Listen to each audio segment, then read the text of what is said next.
Do you think you are free? Well, at least I feel so, because we can think on our own, and that's how our character comes into existence. For example, I can turn up the volume. This is something called control. And to what extent I have control on my doings, and will I lose it someday? In today's video, we are going to explore such things, so be with me and let's get started.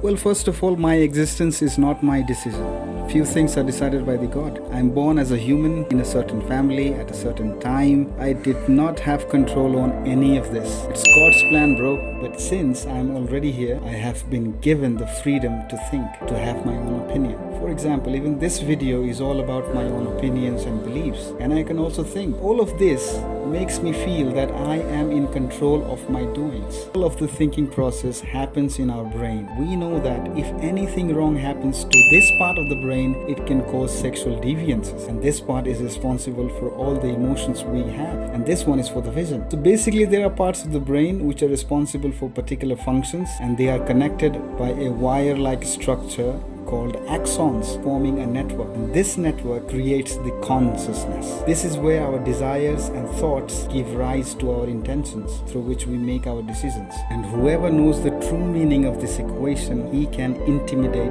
anyone. This was proven by Edward Bernays, that how a society can be used for personal benefit, how the verdict can be changed, how people can be manipulated, and how a handful of people can control huge masses. They set our taste, they engineer our thoughts. Maybe you won't even recognize them, but everything in one way or the other has their influence. In 1930s, women have started working in the US, making them gain a substantial social position. They considered this as a freedom and they started to smoke. Well, smoking previously was thought as a man's thing. Also, women's slim figure was in trend back then. Taking advantage of this scenario, one cigarette company called Lucky Strikes decided to make women their customer. And that's when Mr. Edward Bernays was hired. And he put forward an amazing marketing strategy. Reach for a Lucky instead of a sweet. Wow.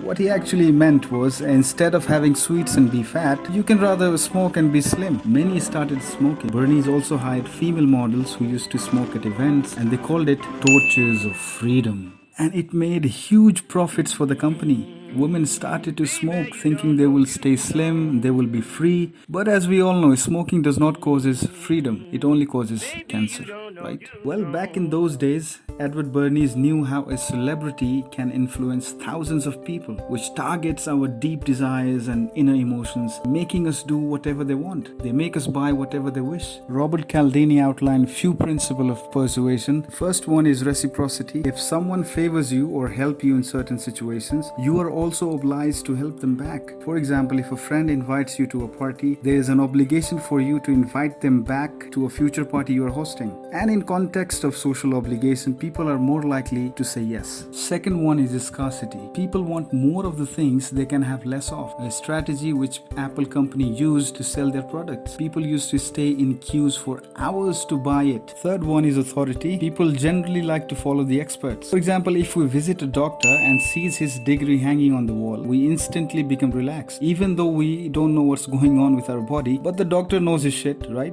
So we agree to take his medications, whatever he says, we agree to do. And the last one is continuity. People like to be consistent with the things they have previously said or done. Some say consistency is the key to success, but it can be also used against you. If someone is making you say yes to smaller commitments now, he or she can also make you say yes to bigger commitments later on. Well, science has done great in understanding human psychology. When a person enters into a new group, his intentions, his actions, his thoughts are also changed accordingly. This habit of living in a group have been since eternity, when humans used to live in tribes, hunting animals, and the only goal was to survive. This proves that we can only exist in groups. In fact, whatever we have done, whatever we have created, it was only due to each other's support. This is our identity, which makes us superior to the other creatures. But problem starts when we try to be superior in one group. For example, a man named Jim Jones also used those manipulation tricks on people to make them follow him. Took them from the US to South America to make a new city called